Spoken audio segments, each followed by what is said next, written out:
guest host on Cocktails and Conversation with Caroline. So this talk show was created to highlight women in business. So I specifically wanted you to come on the show because in response to everything, well, even before that, I feel like Black women in business, us specifically West African women in business, new women, not new women, but new entrepreneurs and new CEOs, there's not a lot of communities where we gather just to talk about what we're doing, our business ideas, what we're struggling with, and just coming together as a collective to provide each other with support. So the purpose of this whole talk show, Cocktails and Conversation with Caroline, is to honor women in business and just give them a platform to present themselves and what they're doing. So I'm going to give the platform to you. I have a few questions that I created that I'm going to ask you. And then at the end, we'll give other people the opportunity to ask questions or open up the floor to introduce themselves. So first of all, what are you drinking? What is your cocktail today? All the people. It's nothing fancy, although the name will probably be misleading, but it's a tequila pineapple chipotle margarita. Is it good? There are no rocks because my ice has melted, but it's just a syrup. I went to the liquor store here. We have Twin Liquors here in Texas, and they sell this pineapple chipotle syrup, and I have found that I really like spicy drinks. So I thought I'd try it out, and it's really good. So tell us about yourself. Spend a few minutes letting everyone know your background. Know that you are CEO of Black Star Extensions. But yes. Aside from that, if you could just tell everyone about your background. Okay, well, I am Ghanaian American. I was born in Maryland. I went to college in DC. That's where I met you. We went to George Washington University. And then after you were my first friend. Yes, we were. We met at orientation, everyone. But anyway, after that, I worked for a year at a lobbying trade association in DC, and then I came to Texas for law school. And surprisingly enough, I loved it here. You know, I had a lot of perceptions and misconceptions about Texas before I came here. But once I got to Austin, I found that it was really homey. People were nice, and I really liked it. So I ended up staying here. I met my husband. We got married. I became a licensed attorney. I was a real estate attorney for a couple years, and now I do tort litigation for the state of Texas. So I'm an assistant attorney general. Oh, nice. Okay. And what really caused you to decide to create your own business? There were a lot of things. If you had told me even, I don't know, maybe 7 years ago that I was going to start my own business, I would have laughed in your face. I was definitely one of those people who was like, no, I just want to get a good paying job. I just want to save up, and, travel and do all of these things. It was only after I started working for a couple years that I realized that it's kind of a rat race. It's really hard to have a lot of freedom in your job when you're working for someone else. And even though I love being an attorney and I love my job, I think it's really interesting, I came to a point in my life where I realized that, even though I like this profession, I don't see myself doing it forever. And I want to do something where I'm pouring into and invested into myself. And so I knew that I wanted to start a business, especially when I saw my husband, he started a business and he kept at it and he worked so hard and it took off so well. And I said, you know what? I have a good support system. I have people telling me I should follow my dreams. I should invest in myself. And so I decided to take a risk and take a leap of faith and to do it. And so after making that initial decision to pour into myself, the next decision came to be, what would my business be? And what would its purpose or mission statement be? So that was the chain of thoughts that sort of went through my head over a period of about 2 years. Okay. So if you can so Black Stars Extensions, I know some people won't know what that is. Mm-hmm. So please elaborate on your business, the mission of your business, what exactly it is. I can do that. I actually put a lot of thought into the business I was going to start, why I was going to start it, and even the name. Black Star, a lot of people may have an idea of what it means, but it's actually a nod to my Ghanaian roots.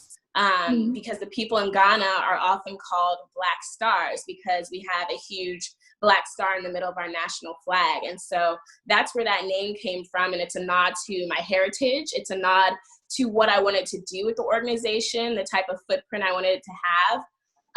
But when developing the brand, which is what I sort of call the soul of my business, I knew that I wanted it to be something that had an impact, you know, beyond profit statements and beyond balance sheets. I wanted to have a tangible effect on the world around it. And so I thought a lot about the types of brands that I admire and that I felt like had a footprint similar to the one that I wanted to create. And so two brands that came to mind was Nike and Tom's. And they stood out to me a lot because they're successful businesses, but their primary mission is not to make money. I mean, obviously everyone wants to make money and wants to be successful, but they built their brand and they built their customer base on doing good works. You know, Nike has really taken it upon itself, in my generation at least, to have statements about politics, to have statements about equality, to have statements about colorism. And I like that. And similar, Tom's, the way that they give shoes to less fortunate children and people. If you buy those shoes, if you buy their products, I found that to be really heartwarming. So I knew that I wanted to do something that had a social impact. And when developing what type of issues to look into, it was pretty easy. As an African woman, I knew that I wanted to help other African women. And as a woman in my quote unquote childbearing ages, I knew that something that was really important to me was children. Having children, taking care of children, and just children being able to have sort of good mental health and be able to actually be children. Because I feel like in Africa, a lot of times the children are forced to grow up very quickly. You know, they're forced to think about, you know, putting food on the table. They're supposed to be, they're forced to think about making money very early comparatively to Western countries. And so I wanted to do something that was going to help them and also help women who were in these less fortunate rural areas of Africa that didn't have access to good health care when it came to childbirth and labor. Okay, good. And so what makes, I think you kind of highlighted it already, but obviously Black Star Extensions is a hair company, and there's quite a few, even as of recently, hair companies across the world, US, United States, and I'm probably sure in Texas specifically, there's probably a lot of hair companies in competition. So what, you know, when I'm working with my clients, personally, I always like to ask them what sets you apart, what makes you unique, because obviously that's really what's going to guide your business and really what's going to guide your marketing and help you stand out. So what would you say makes your hair company unique? I think there are three things that make it unique. One, which I touched on already, is sort of our mission statement, to be a business that not only helps our customers look good, but encourages them to also do good. And second is my passion.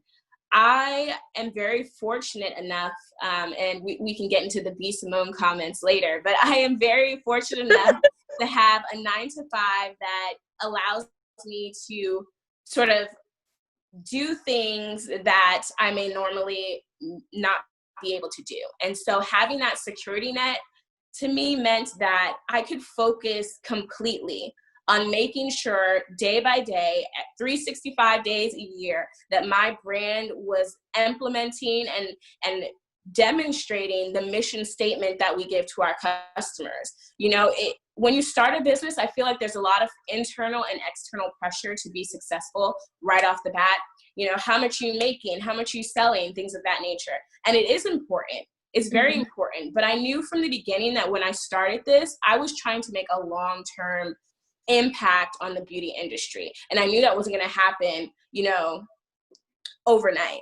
I think it's touching on the oversaturation of the hair industry. I think it's really actually easy to come up with a company to do these sort of formulaic pictures and formulaic captions and sort of get to the glam of it.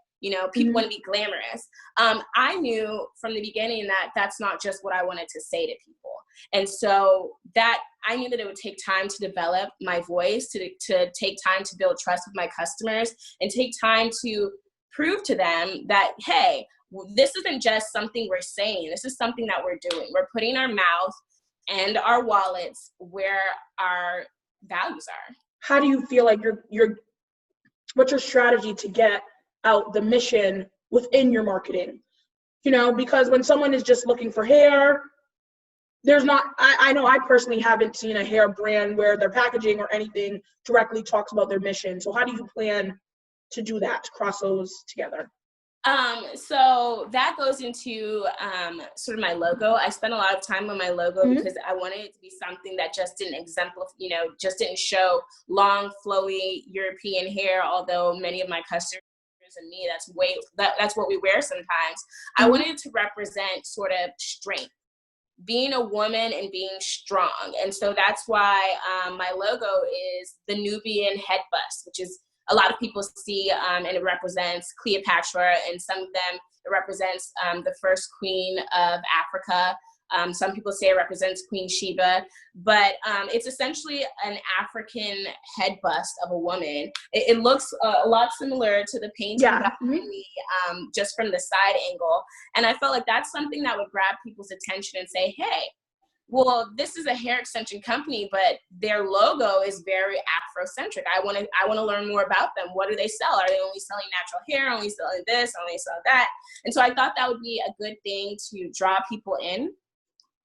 And I think that's worked so far. In terms of marketing, as a new business owner, it can be really hard to figure out how to market. There are so many tools available to us. There's IG, there's TikTok, there's Facebook, there's Google, there's Bing. There's just an overwhelming amount of channels to use, that your first instinct could be to use all of them. And that's what I did in the beginning, and it did have a good result. I did get sales, but they weren't the type of repeat customers that I wanted. And they also, I could tell that they weren't the customers that were invested in my mission.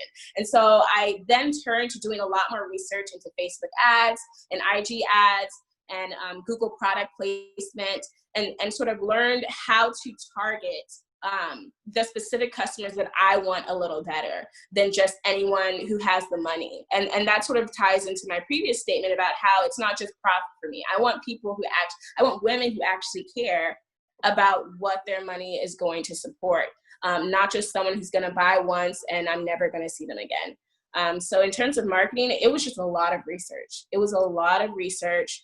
And eventually I did learn how to use Facebook and Instagram well enough to get the niche market that I wanted. And I'm slowly seeing it grow and grow, even despite COVID. And you mentioned that it's not just profit. So can you talk a bit about quality? Is that something that, I know you traveled to Ghana actually when you were starting your business. Is quality something that's also very important to you and your brand as well? Yes, it is. In the sense that not only do I market myself as socially conscious, I market it as a luxury hair brand.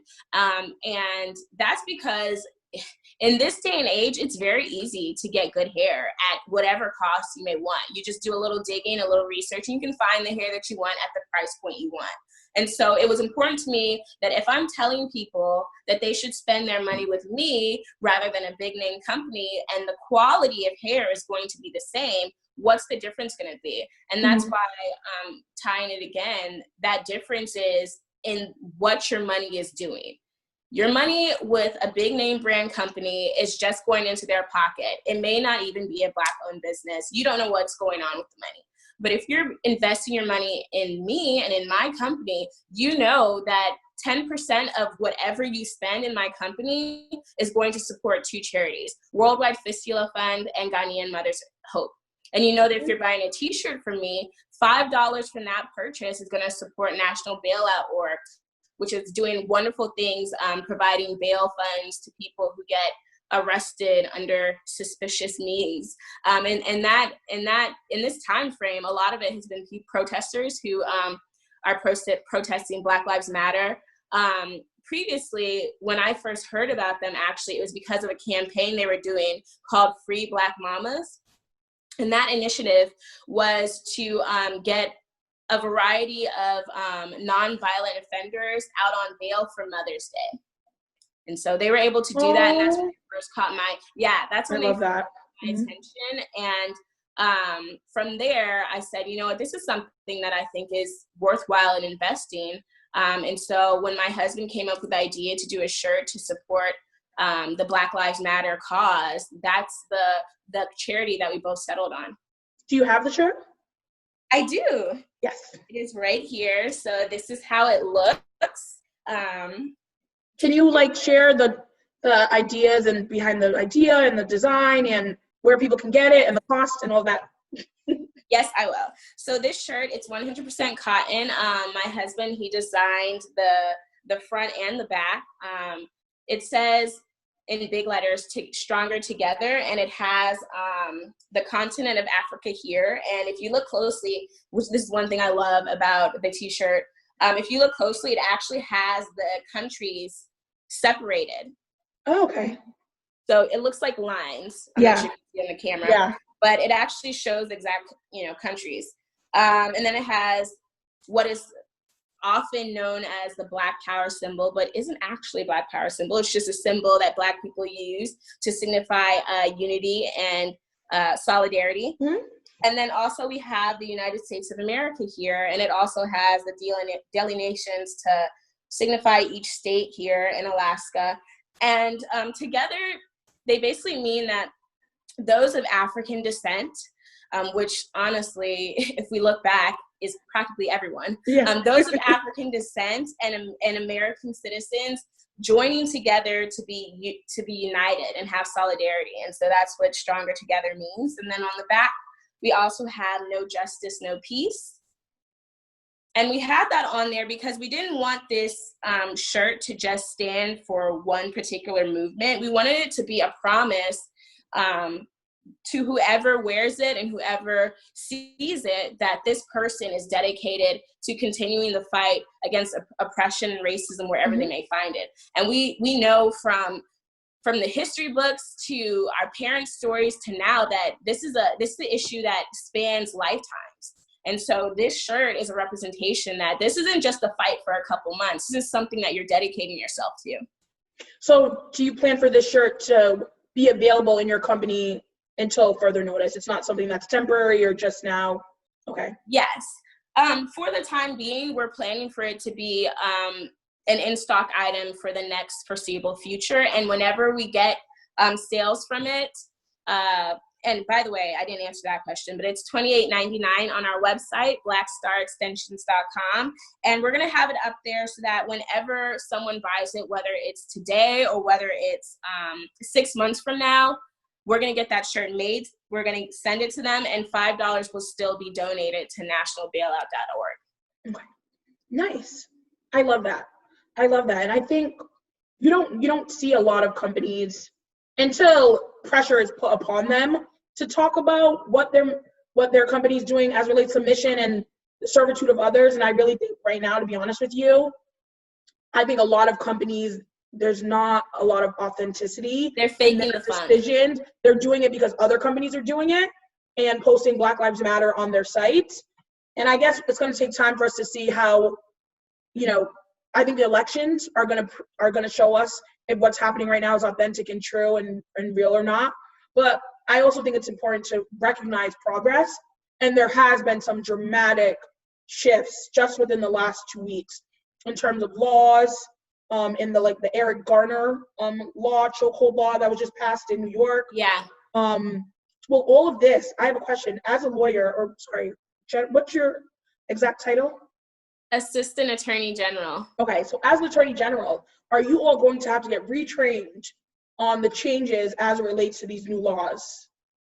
So it's interesting enough, people don't really know this, but as a lawyer, you're constantly doing training. You're required to have, in Texas, it varies, but you're required to have a certain amount of hours of continuing legal education every single year. Otherwise, you will no longer be considered in good standing, which is a pretty big deal. It means you can't practice anymore.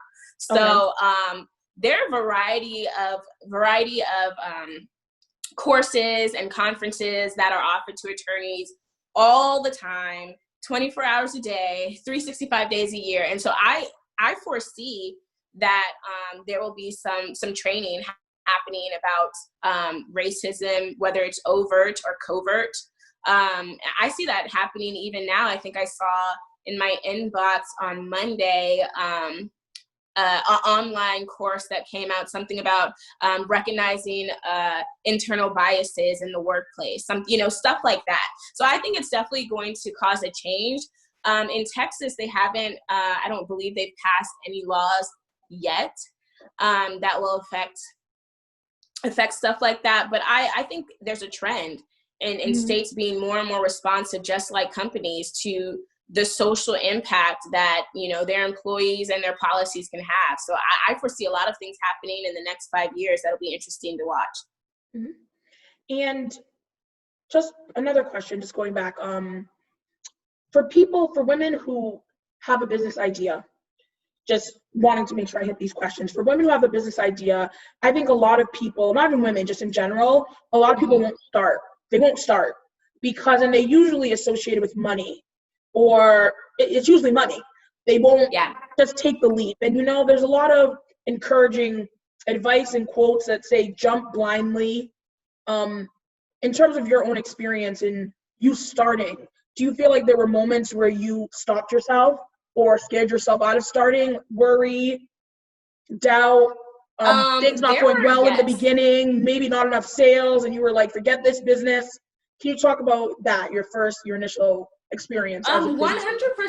I want to say, if I'm being completely transparent, I was scared every second of this. I was scared every second of the process of building my business, from filing incorporation papers to, filing my doing business as certificates. All of those things were frightening to me. And I was like, oh my gosh, it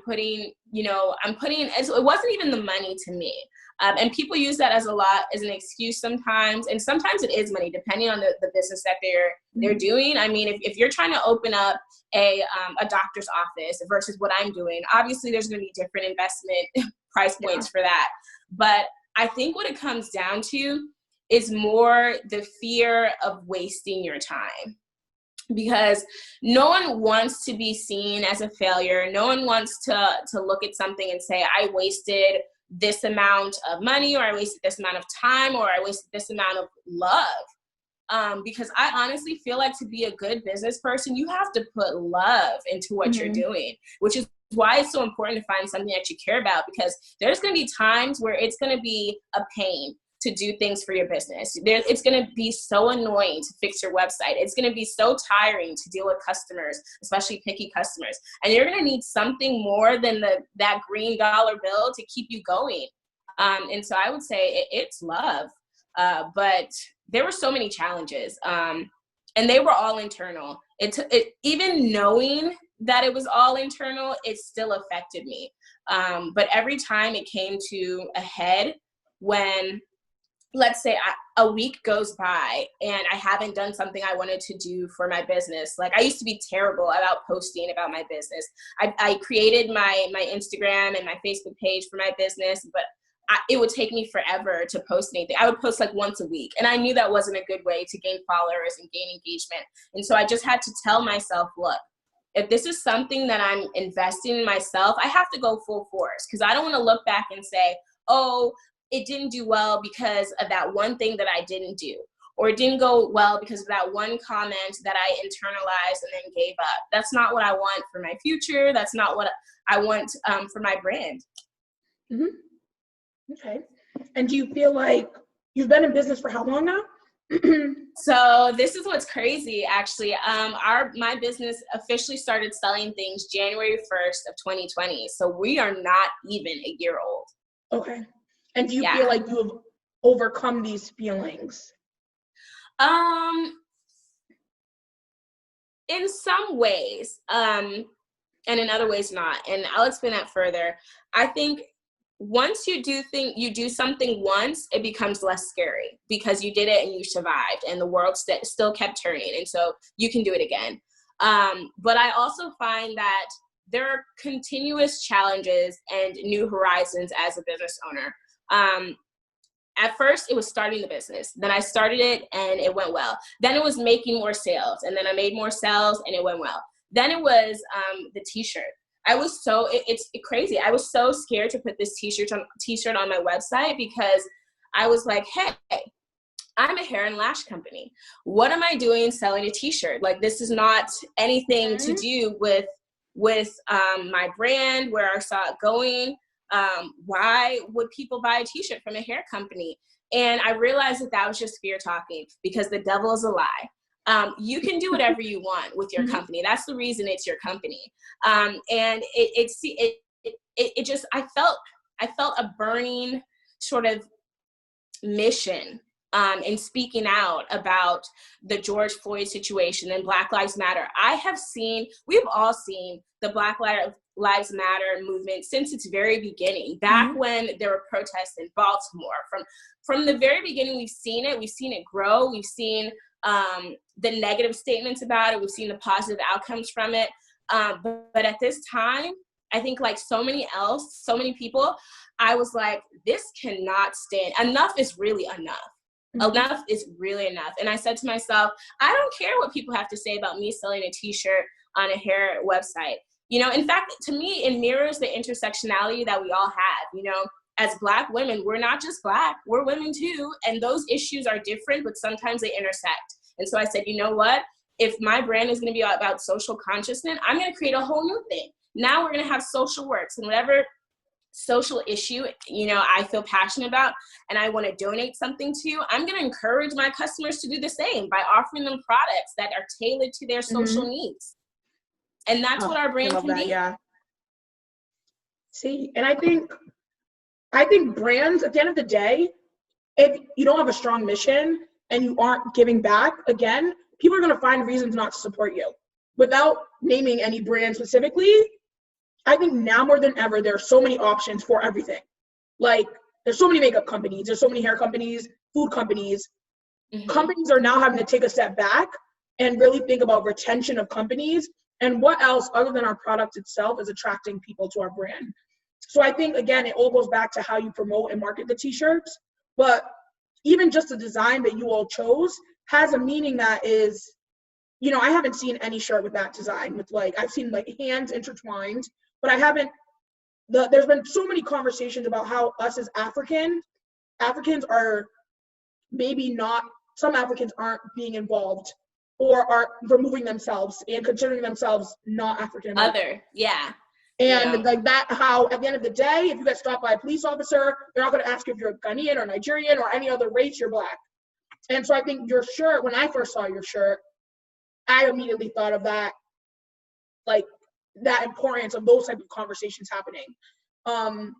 I think I'm so intrigued by the fact that this has been so amplified, and sometimes I wonder why right now that this specific, I think it was the means by which he was murdered and just how animalistic it was, is even though all of them are horrible, but it's just so interesting. But I definitely think change is coming out of this.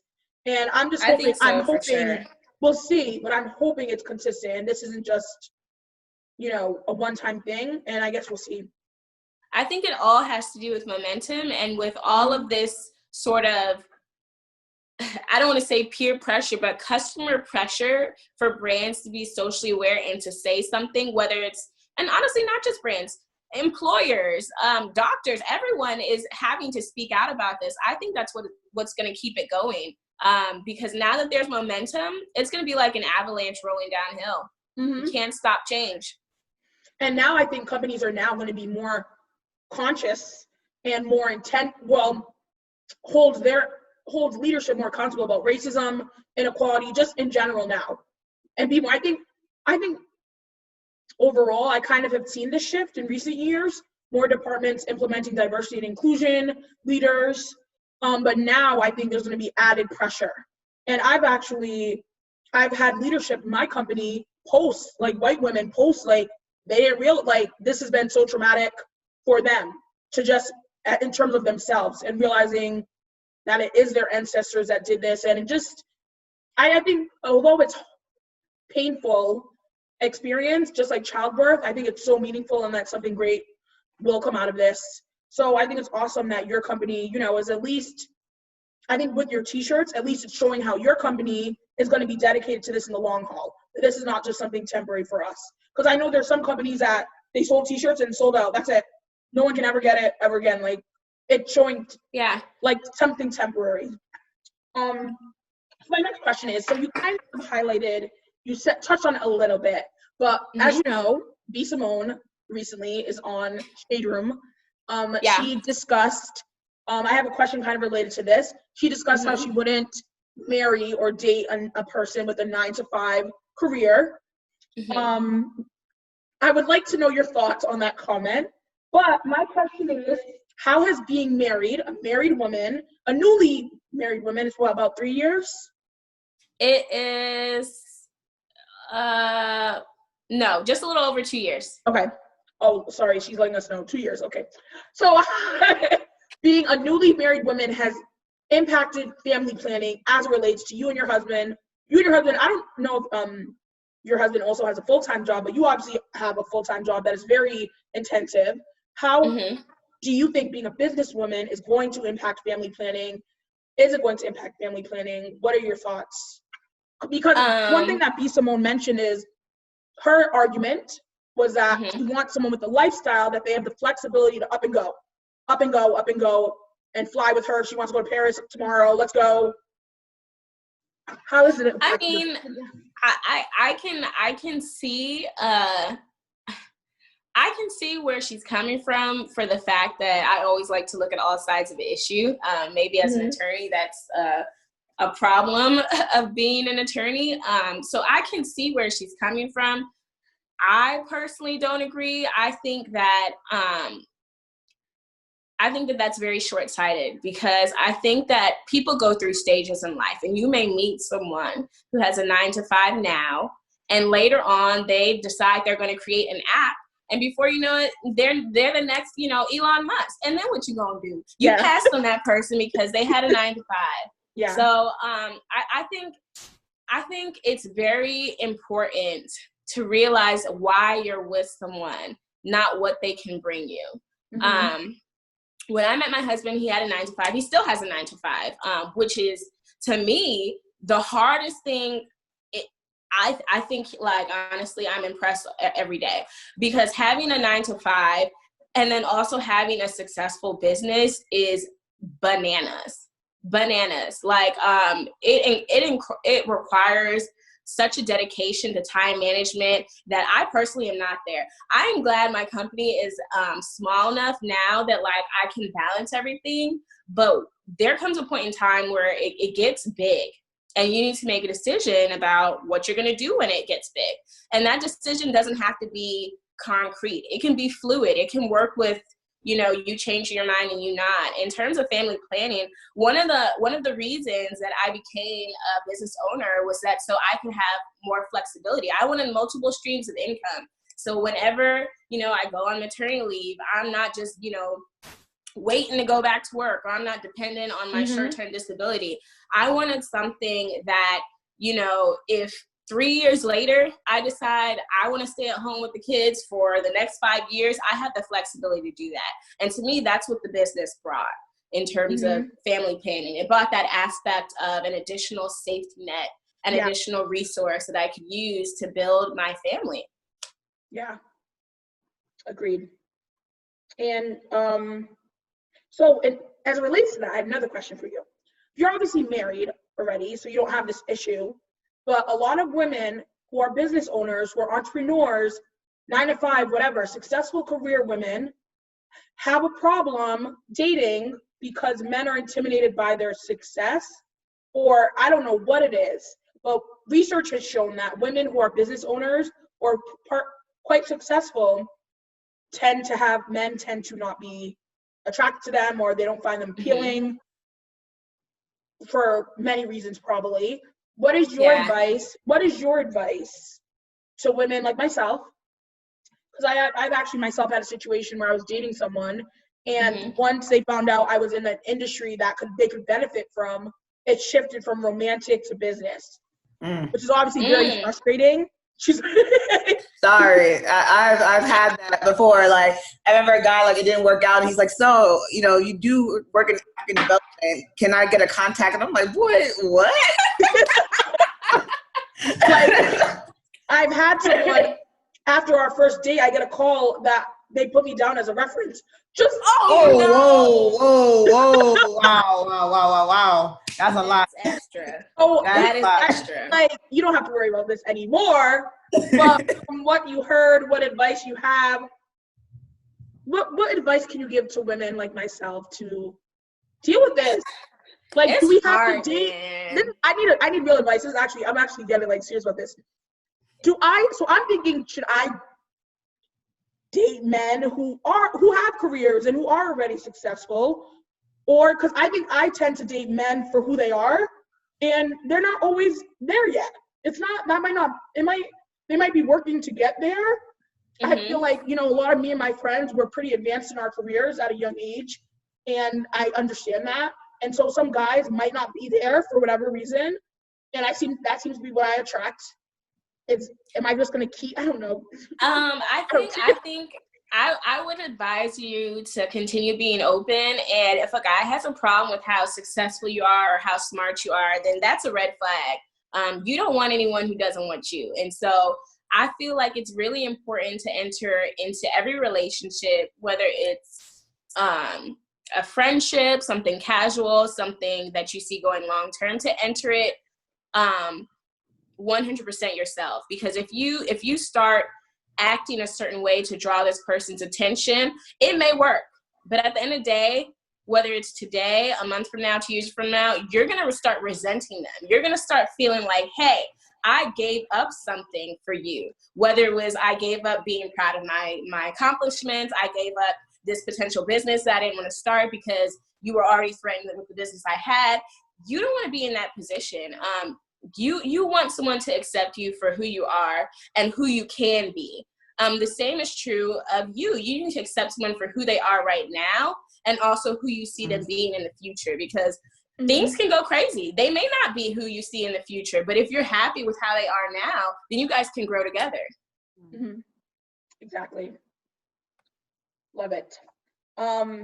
So what type of, I don't know how you will answer this. What type of person do you think would make an excellent entrepreneur? Or what type of qualities do you think first of all, not everyone wants to be an entrepreneur.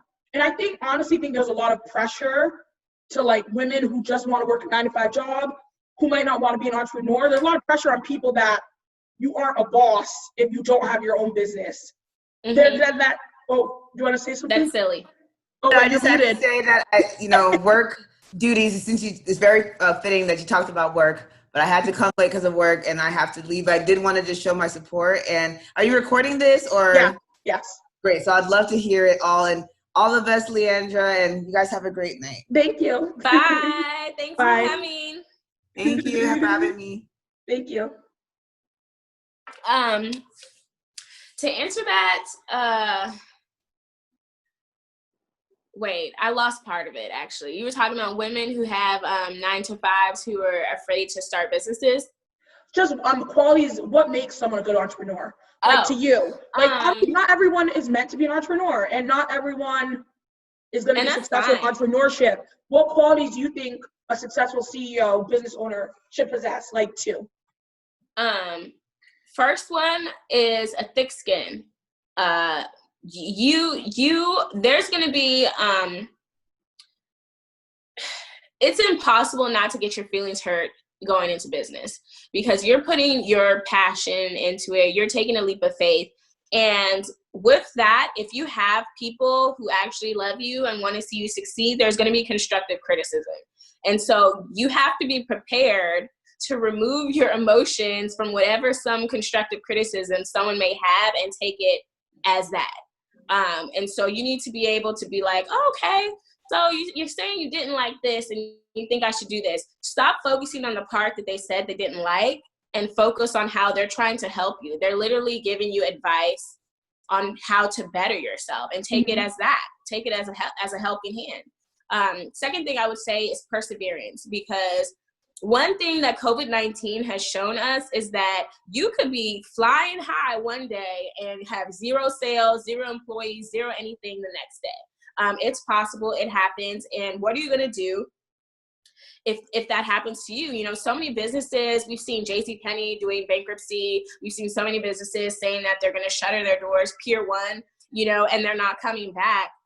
It can be hard to continue a business that has fallen on tough times. And to do that, you're going to need determination. You're going to need perseverance. So those are two things any CEO needs. I mean, I really have to add time management too, because with those three, you can make it. If you don't have any of those three, or you're missing one, it's good luck. Good. So I know we've hit the time. We have one caller still on, Sina.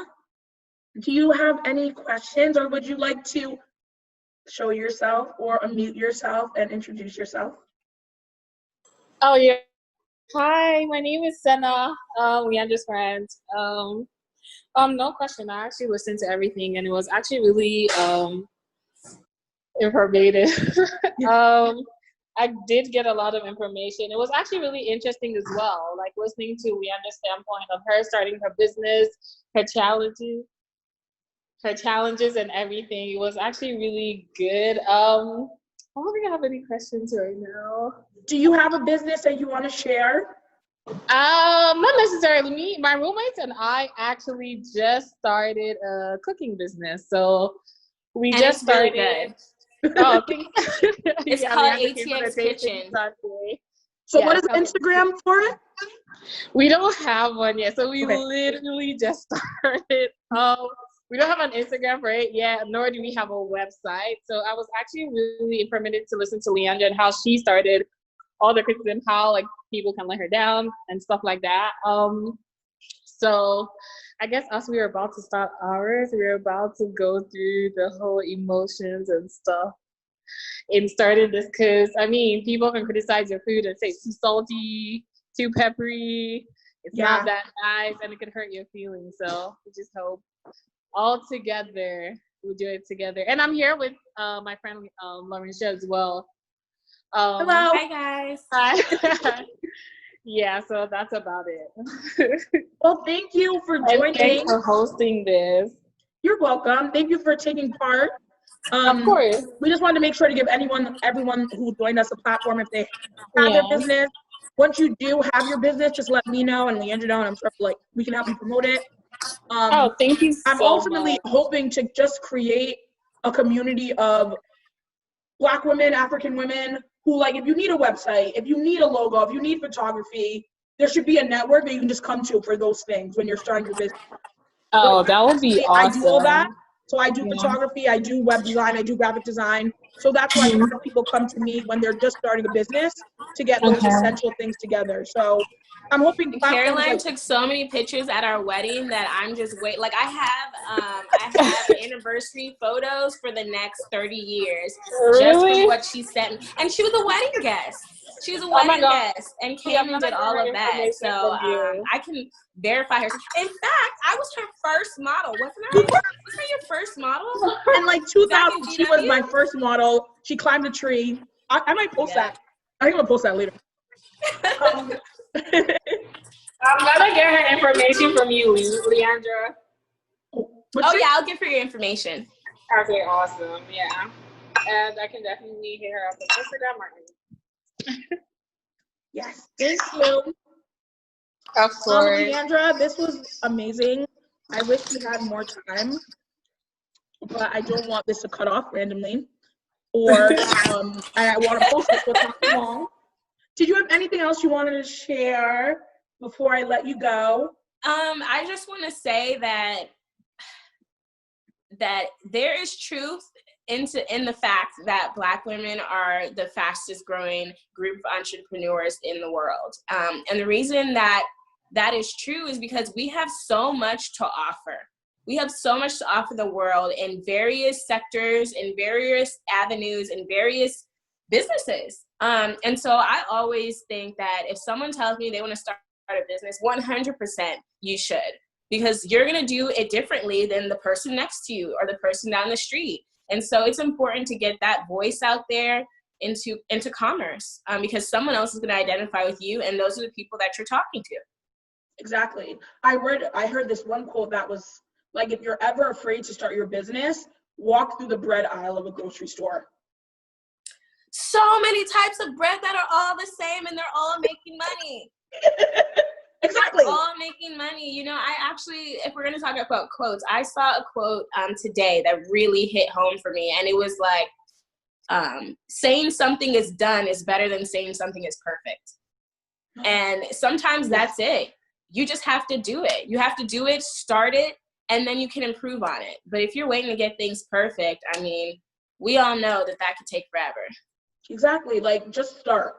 That's what, like, I think I had someone say to me before, or someone indirectly make a comment that I have so many stuff going on that, like, first of all, they don't even know anything about my businesses or like if they're successful or not, but just some people will look at you and think you have so much going on, but like you're doing too much. I think people who ever say you're doing too much are not doing enough. Period. Right. I think people who say that people are posting too much on social media are the people not making money from posting on social media. So, like, I post quite a bit, but I'm being paid for every post that I post, usually about a bag, a luggage, something. Someone sent me that to post. So I think not caring, I think for me in business, not caring about what anyone has to say about you, I think is really, like, it has to say, period. Like, surround yourself with successful business owners, because people who aren't successful shouldn't be giving you advice. Like, people, there's a lot of people who want to tell you about your business, but like, how's your business? Like, honestly, like, so for me, surrounding yourself. We got Spicy Carol on the line. What? I said we have Spicy Carol on the line. Bro, I'm a completely different person. Let me tell you, life has, like, I can really say, like, life has, like, chewed me out, spit me out. I've grown callous in a way that I think I needed to grow callous. I feel like my heart has been too, I don't want to say too loving. That sounds horrible, but you know personally, and I share this with people. 2015, I was diagnosed with clinical depression, and it was like the worst experience of my whole life. And I think for me, a big part of why I was depressed was because of what I could be for other people. I wasn't able to be what I thought I should be for my mother or for other people, and that took a huge hit on my identity. Because if I can't help my mother in her time of need, what is my use? And stuff around that. And I just think going through something as big as depression and as bad as mine's got, and recovering from that, like, you literally learn that, like, and just what I went through from, like, moving to LA and, like, being alone. And there were times in LA where I was, like, homeless, not homeless like in the streets, but like without a home. I had money, but I didn't have a home, because transitioning to LA is very challenging. LA is a very expensive city. Homelessness is the highest here. And for me, a lot of my family and friends were like, don't go, like, what's in LA? What family do you have? Who do you know? So I'm over here on my own, not necessarily having people I can call for help. So having to, like, figure stuff out, like, sell my laptop, sell my camera, do what I need to do and hustle. So for me now, like, to be in my own home, and, like, it's such a testimony of, like, just not listening to naysayers. People told me not to come to LA. People told me not to come back. People were telling me to just settle with whatever job I get and whatever. And a lot of people, if you respect them, they get in your head. They do. But one thing that Taraji, I'm sure you know this quote from Taraji P. Henson. She was like, if you let people project their fears on you, you will never win. You will never win. Taraji was homeless here. A lot of people were homeless in LA. It's like normal to be homeless to succeed here. But if you let someone make you feel bad about the hustling or what you have to do to move to the top, you're gonna quit, because you're seeing yourself through the eyes of other people. And I think particularly us as African women and the children of African parents, I think African parents settle a lot, quite honestly. This whole concept of having a business and they want us to have a job, do your job, and that's it, have babies. They want you to have a job, and that is it. And that's I'm like, but when they don't want to hear about a business, they don't want to hear about anything. And I mean, just like the stereotypical.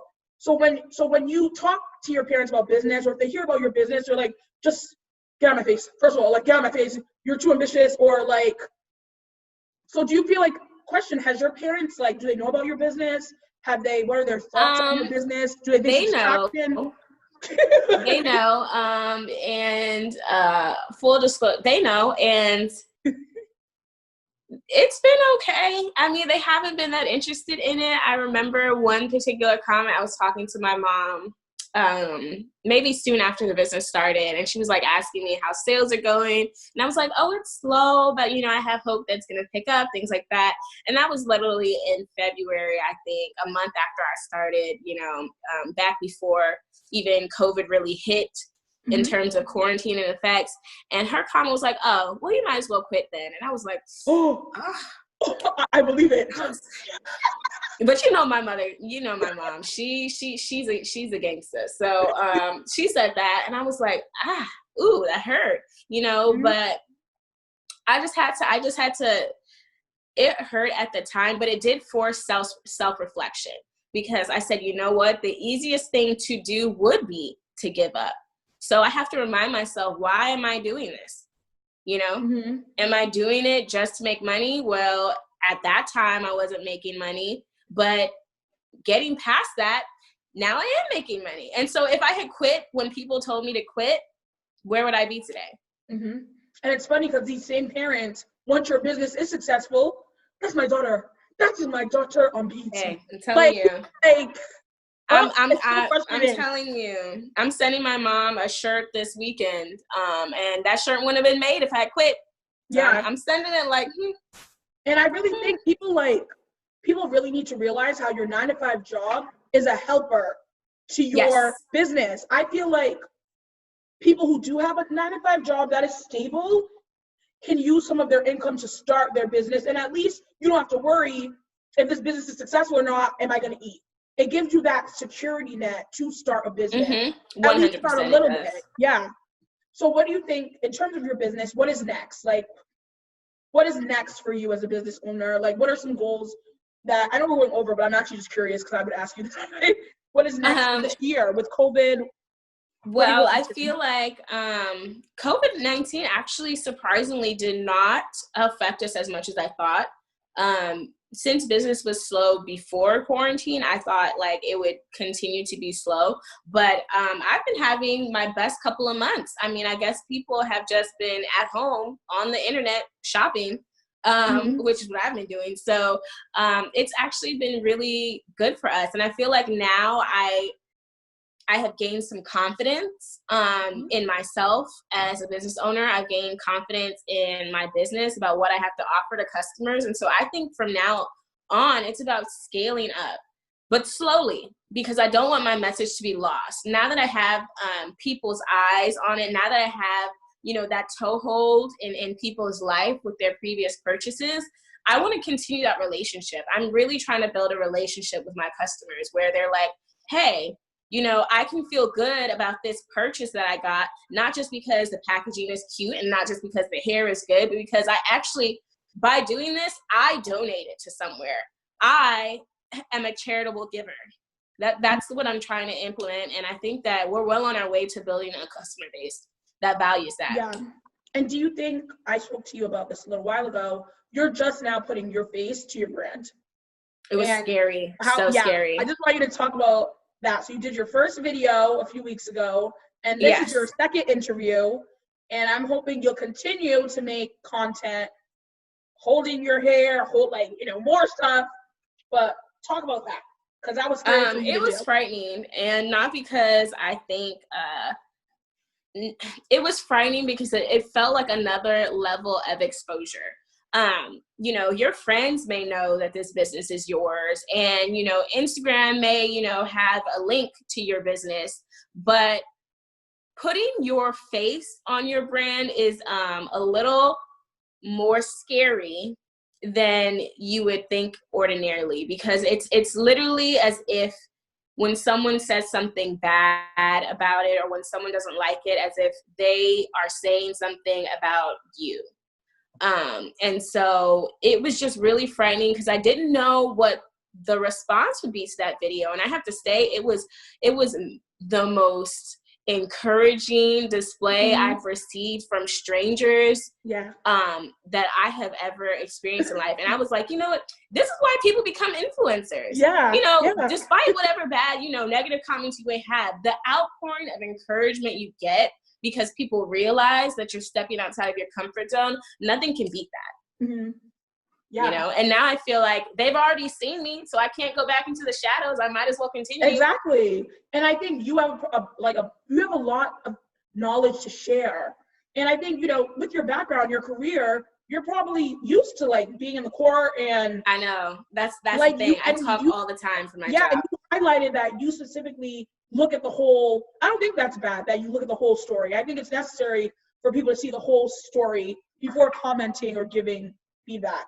So one thing I saw recently, actually, this hair company, which I loved, they do boho locks. Yes. And they're creating an experience from it. They are now, because I said there's too much competition. You really need to know how you're marketing that is going to be unique. So they're literally now doing videos of like a woman sitting under a tree with her bowl, whatever. They're creating a whole experience out of their marketing, out of something that we would usually go to the hair store and just buy it in a pack, whatever. Yeah, they made you want it, because before then they were like, well, why would I want some handmade faux dreads? Why would I want some expensive, fake dreads when I can go to the beauty supply shop around the corner and get a pack for $24? Like, why am I spending this much on yours? And so I really like what they've done, because I actually started following them back when they had I think they only had at the time 2,000 or 2,500 followers. And I followed them because they popped up on my Explore page, and I was like, oh, this looks kind of cool. They're cute. And I like the styles of the hair, but I really didn't even see it blowing up the way it did. And I was like, this is just more evidence that you have to create value for your customers. You need to tell your customers why they should purchase with you. And if you don't do that, they're going to go to someone else. Exactly. And the CEO is in all of her videos. She's constantly doing videos of how she puts in the hair. And do you see yourself this will be my last question because I know we're way over time. Do you see yourself cross collaborating with hair accessory companies? Like I saw a company, Wig Grip. They do grips. Talk about that, yeah. I do. I have a couple things that I'm trying to flesh out. There's one particular company called Gabe Jade that I like. And whenever I post this video, I'll post a link to them. They make African head wraps and headbands. And I really like their branding. I really like the message that they're sending with this sort of Africa to everyone type of brand. So I want to partner with them. I do want to partner with some accessories. I've been looking to see if I can find some African themed bonnets to incorporate on my website and maybe do profit splitting. But there are a couple brands that I do want to work with, and I'm interested in reaching out to. That's next on my plate, so to speak. But I definitely see that for the future. I feel like now's a time where the collaborative energy of Black creatives is so huge that I would be doing myself a disservice if I didn't reach out and talk to people when the world is wide open for us. And do you feel like, I saw what's on your site right now for hair. Do you feel like you're going to go down a natural hair direction to offer more natural wigs and Right now, we only offer basically two types of natural hair. One is called Afro-textured, and one is called, they're all Afro-textured, but one is Afro-textured straight. I have Afro-textured curly, and then I have Afro-textured kinky curly, which is very 4C type hair. And I like it. And I do see myself branching out more. One of the hair brands that I particularly like is Kinky Curly Yaki.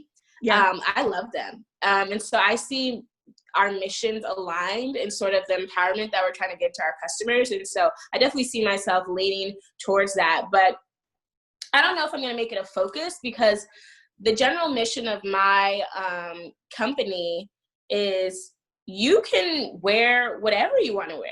You don't have to just wear natural hair. natural hair like extensions. But I see all of the products that I offer as protective styles because that's how I wear them. I'm natural. I've been natural for 5 years now. And I love my natural hair, but I just prefer to wear a protective style, whether that's braids, whether that's wigs, whether that's just regular sew-in weaves, or whether it's my hair in twist outs.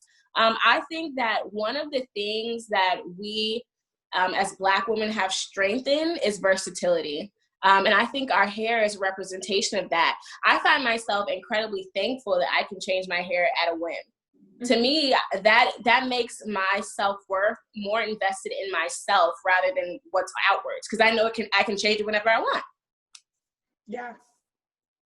Love it and agreed. So we are, sorry, this thing is alerting me to like, so I don't, this is Leandra's logo. Thank you. For those of you that's the bust I was talking about, the Nubian head bust. Make sure to follow her on Instagram and check out her website. Do you have any sales or anything exciting happening? Oh, we have a ton of sales. Right now we have the t-shirt that I featured earlier in the interview, the Stronger Together t-shirt. That is not on sale currently, but I do have several 3D lashes on sale. I have pretty much my entire Afro textured collection on sale, as well as a couple wigs. So they're on sale. What is the sale? Huh? What is the sale? Is it like a 20% It's a off? General sale. Okay. There's no particular reason for it. I've had several offers since we started, like, 15% off, 35% off, all that good stuff. But no, this is just a general sale for the springtime. Okay. Nice. Well, again, I don't see you anymore, but you're gone. Hold on. Do you see me now? Hold on. No. Okay. I don't. Okay, there we go. Thank you for joining us. You did not drink your cocktail, so I'm sure you're very sober. Oh, okay. Gone. Well, thank you. I'm going to be posting this very soon. And like I said, I hope to see you doing more YouTube videos, IGTV videos, tutorials, please, honestly. Tutorials on here would be wonderful. I have to pump myself up, but I'm definitely going to just watch her, read the comments, watch yourself in the videos. Always read the comments. And I'm excited. Thank you for being my first virtual guest. I wish I was in LA so I could actually go to the set. That would be so exciting. I know, but I'm going to go to Texas. So maybe we'll do a tutorial episode when I'm in Texas. Yeah, that'd be great. And then maybe you can do my hair. It has to be out again. We'll see. Thanks for having me, Caroline. You're welcome. Thanks for coming.